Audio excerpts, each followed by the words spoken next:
안녕하십니까. 다이빙과 피부 질환에 대한 이야기를 지금 계속 드리고 있고요.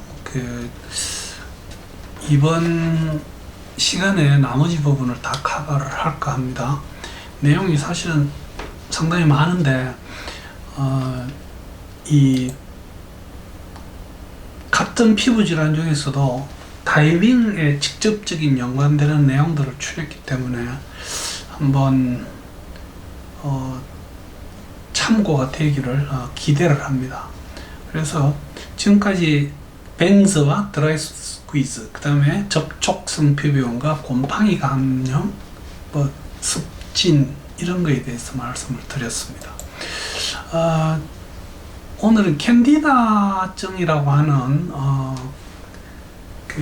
질환에 대해서 말씀드릴게요. 이 캔디다증, 영어로는 캔디디아시스라고 하는 묘한 이름을 가지고 있습니다. 모나리아증이라고도 합니다. 그게 결국은 우리 피부나 점막이 효모에 의해서 감염을 받습니다. 이 곰팡이와 효모균이 좀 다릅니다. 근데 사실 나타내는 양상은 비슷한데요. 특히 이 이스트는 구강에 잘 나타납니다. 그게 점막이죠. 그 다음에 여성분들의 경우는 질에서도 이 캔디다증을 많이 앓습니다. 피부가 좀 눅눅해지고 검게 변합니다. 이것을 일으키는 원인은 따뜻하고 축축한 조건에 이들이 잘 삽니다. 그래서 이게 병이 오게 되면 간지럽고 붉고 또 뜨끈뜨끈한 어떤 그런 패치의 형태로 나타납니다. 피부 위생을 잘 유지해 주시고요. 그 다음에 곰팡이 약이 효과가 있습니다. 그래서 특히 피부, 그 다음에 수트 이런 거는요, 다이빙 후에 완벽하게 건조를 해서 보관하고 또 다음번에 입고 하는 이런 것들이 중요합니다. 지금 이제 이런 경우가 아주 전형적인 캔디다 병이 입에 와 있는 경우죠. 이거는 다리가 접히는 뒷부분에 이렇게 나타나 있습니다. 애들한테 잘 옵니다. 그러면서 이 여성의 어떤 질벽에 이게 와서 엄청 소양감을 일으키게 됩니다. 그 다음에 다이버들이 아주 흥미로워할 부분입니다. 이게 산호성 피부염이라고 부릅니다. 특히 이거는 이제 저희들이 파이어 코랄이라고 하는 그 산호에 엄청난 독이 있습니다. 그래서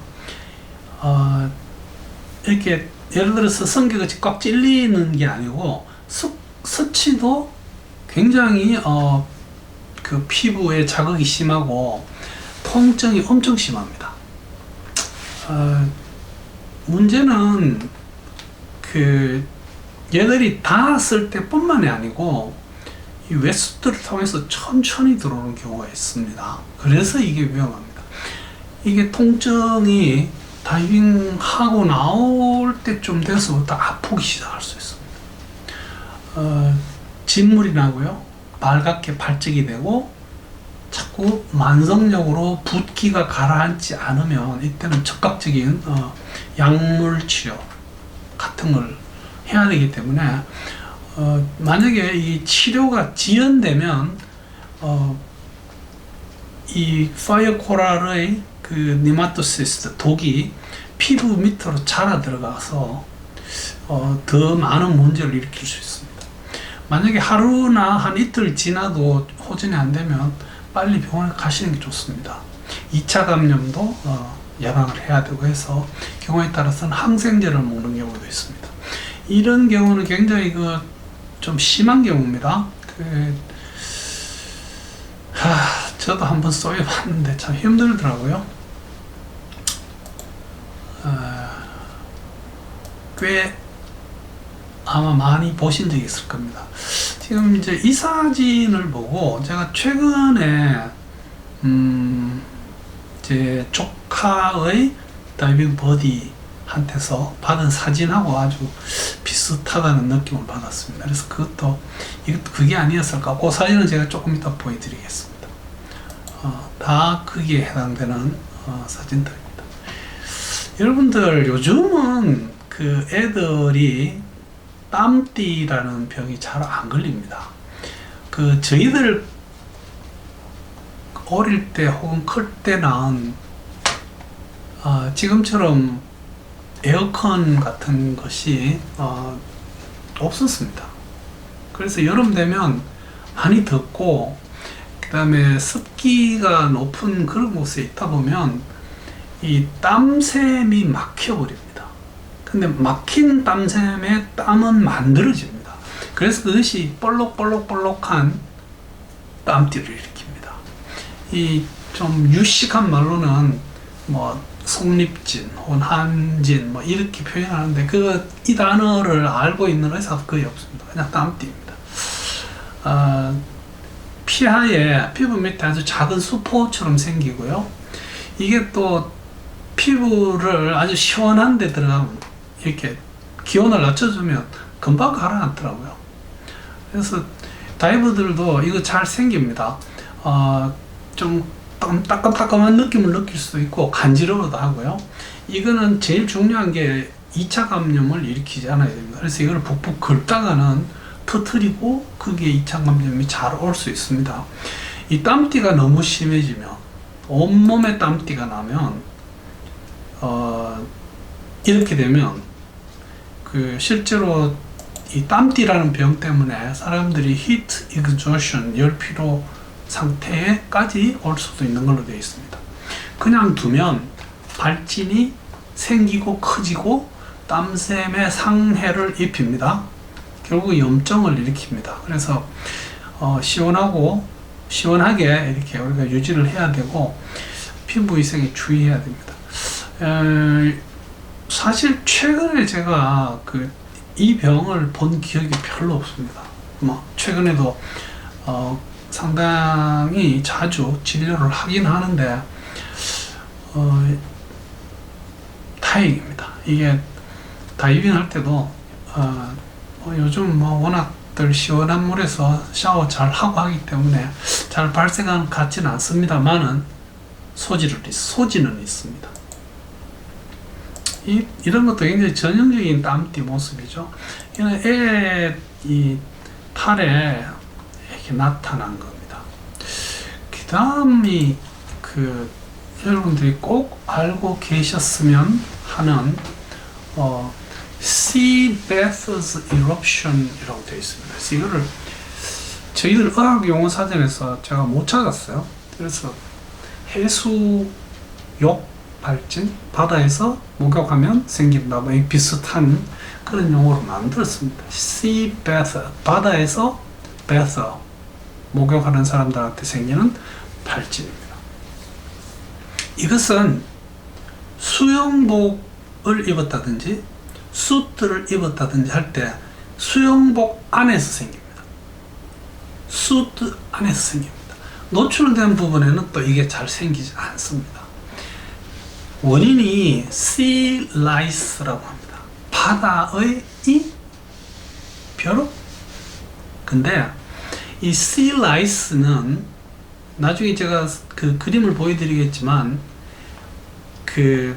아네모네 유충 또한 해파리의 유충이 히드라처럼 어떤 유사한 독을 가진 유충들이 이 수트 안으로 들어오는 겁니다. 그래서 다이빙 끝나고 나서 몸이 건지러운 경우에 이게 굉장히 많습니다.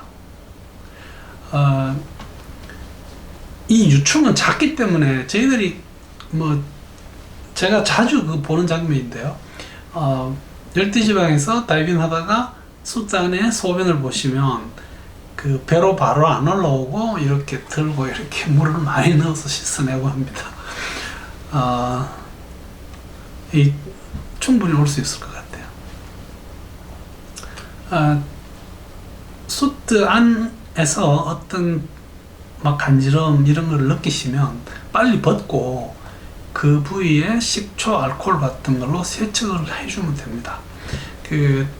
해파리에 쏘였을 때의 어떤 응급처치인데, 실제로 지금 그 해파리 종류 중에는 식초를 사용하면 더 심해진다는 종류가 있습니다. 아직은 그게 그 WHO에서 인정을 못 받았지만 일단은 그렇습니다. 미안합니다. 미국 심장학회에서 아직 인정을 못 받았습니다. 많은 그 잠수의학 하시는 분들에게는 그 해파리 중에서 그 복스 해파리 같은 것들은 식초를 부었더니 얘들이 더 자극을 받아가지고 독을 확확 쏜다. 근데 이거는 지금 해파리의 그 유충들, 새끼들, 뭐 이런 거에 의해서 오기 때문에 좀 다릅니다. 그래서 이 피부 안에 이런 식으로 생깁니다. 그 수트 안에서 이렇게 생깁니다. 이런 경우는 꽤 심하죠. 복부에 와 있는 이런 사진도 있습니다. 그래서 제가 글쎄요, 제가 전화 받고 받은 사진인데 조금 의심스러운 게 있었어요. 여러분들한테 같이 공유를 합니다. 본인한테 허락을 안 맡았습니다. 이게 이제 아네모네와 해파리의 유충 중에서 이거를 묶어서 바다에 있는 라이스 이라고 부릅니다. 근데 생긴 게 굉장히 다양합니다. 이런 애들도 있고요, 이런 애들도 있고요. 이런 거는 보면 거의 저희들이 육상에서 보는 이하고 비슷합니다. 이런 애들도 있습니다. 한때 이런 종류들이 미국 캘리포니아 해안을 뒤덮은 적도 있다고 합니다. 이거는 물고기가 지금 그 씨라이스에 감염을 받아 있는 그런 그림입니다. 이 사진을 제가 보면서 저희 집에서 키우는 밀라니가 자꾸 진드기에 감염돼서 고생하는 걸 보면서 마음 아파했습니다. 그 다음, 이 병은 바다가 아니고 민물에서 다이빙하고 올 수 있는 스위머즈 이치라고 하고요. 굳이 번역해서 수영자 소양증이라고 제가 붙였습니다. 이 다른 말로 세르카디알 피부병이라고 하는데요. 이게 바로 디스토마에 의해서 오는 피부병입니다. 그래서 이 디스토마는 바닷물 속에서는 잘 살지 않습니다. 대부분이 민물 다이빙 할 때 감염이 될 수 있고요. 이 디스토마 기생충은 저희들이 알고 있는 게 간디스토마, 페디스토마 이런 것들이 어떤 그 균이 어떤 매체에서 자라서 숙주라 그러죠. 1숙주, 2숙주 해서 인간에게까지 오는데 그 숙주들이 다 다릅니다. 그래서 이거를 저희들이 의과대학에서 공부할 때 이걸 다 외워야 되는데 참 어려웠던 기억이 있어요. 예를 들면 간디스토마, 쇠고기, 붕어, 이런 식의 어떤 연결되는 숙주들이 있습니다. 어쨌든 이것들이 아주 유명한 게 우리 다슬기 있잖아요. 고디에 의해서도 잘 전파가 되고 피부에 묻었던 것이 피부 안으로 파고 들어갑니다. 이게 굉장히 골치 아픕니다. 그 다음에 피부 속으로 들어가는 것이 다시 그 안쪽에 있는 살 속으로 들어갑니다. 해서 결국은 이게 어디까지 가는가 하면 폐, 간 이런 데 가서 페디스토마, 간디스토마를 일으킵니다. 이게 성충이 돼서 그 다음부터는 이게 혈관을 타고 우리 몸의 다른 장기로도 갑니다. 그래서 민물고기를 날 것으로 먹지 말라든지 하는 이런 이야기들이 나오는 거죠. 이게 열대지방에서 잘 나타나는데 실제로 개발도상국이라고 되어 있지만 한국이 당연히 포함되고 저희들이 식습관 속에 이런 디스토마가 잘 생길 수 있는 그런 원인이 제공됩니다. 그래서 저희 나라의 기생충학이 세계 선진국에 비해서 굉장히 잘 발달되어 있습니다. 그 디스토마가 이렇게 어떤 한 그 라이프 사이클을 보여주는 그런 그림입니다. 아, 이거 못되게 생겼죠? 네. 이것들이 이렇게 해서 피부 안으로 들어와서 이렇게 자라고요. 이게 결국은 성충이 되고 해서 우리 몸속에 굉장히 중요한 장기에 들어가서 생명을 잃는 경우도 있습니다. 그래서 뭐 이거는 저희들이 기생충학 때 이야기를 해야 되는 부분이지만 지금 당연히 다이빙 할 때 올 수 있는 내용이라서 포함시켰습니다. 12지 장충 유충이 저희 몸속에 들어올 수 있습니다. 다이빙을 할 때. 이거를 인선병 혹은 포복성 발진이라고 하는 되게 어려운 이름을 가지고 있습니다. 개나 고양이 똥 속에 얘들이 많이 들어있다고 합니다. 물론 저희들이 그 개나 고양이를 키우는 사람들이 다 기생충 약을 먹이죠. 뭐 그런 경우는 괜찮습니다. 근데 그렇지 않은 경우에 그렇고요. 이 발진이 생기면 물집이 생길 거고 많이 간지럽습니다. 근데 문제는 이게 이 균이 12장충이 피부 밑에서 이렇게 기어가는 것이 보입니다. 그 기어간 흔적이 보입니다. 하루에 한 1cm 정도씩 움직입니다. 그래서 그 바닷가에서 뭐 여러분들 다이빙 하실 때는 반드시 샌들을 최소한 샌들이라도 아니면 부츠 신발 같은 걸 씻으면 이것은 예방할 수 있습니다. 아주 못되게 이렇게 보입니다. 이런 거는 이런 경우는 그 균을 잡아내는 장면입니다. 많이 그 기어간 자국들이 많이 보이고요. 이런 애들은 사실은 이 꺼내 보면 뭐 이 길이가 다 나옵니다. 마찬가지 사진들입니다.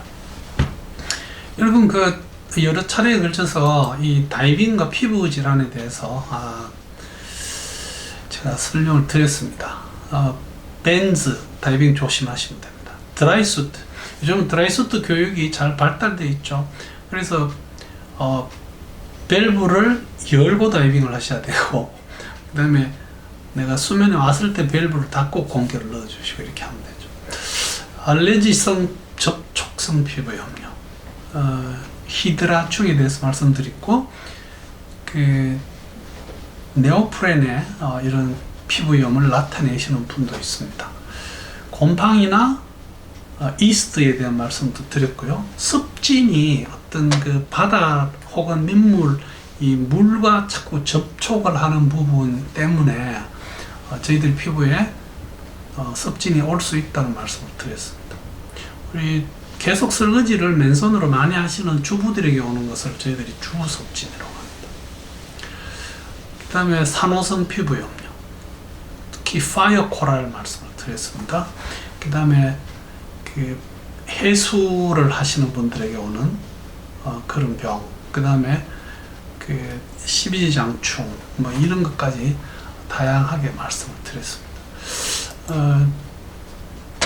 다이빙과 피부병, 혹시 여러분들이 다이빙하고 어떤 소양감이나 피부병을 느끼셨던 분들은 이 제가 3번에 걸쳐서 드린 이 이야기 중에 본인의 이야기가 해당되는 게 있는지 한번 찾아보시기 바랍니다. 경청해 주셔서 대단히 감사합니다.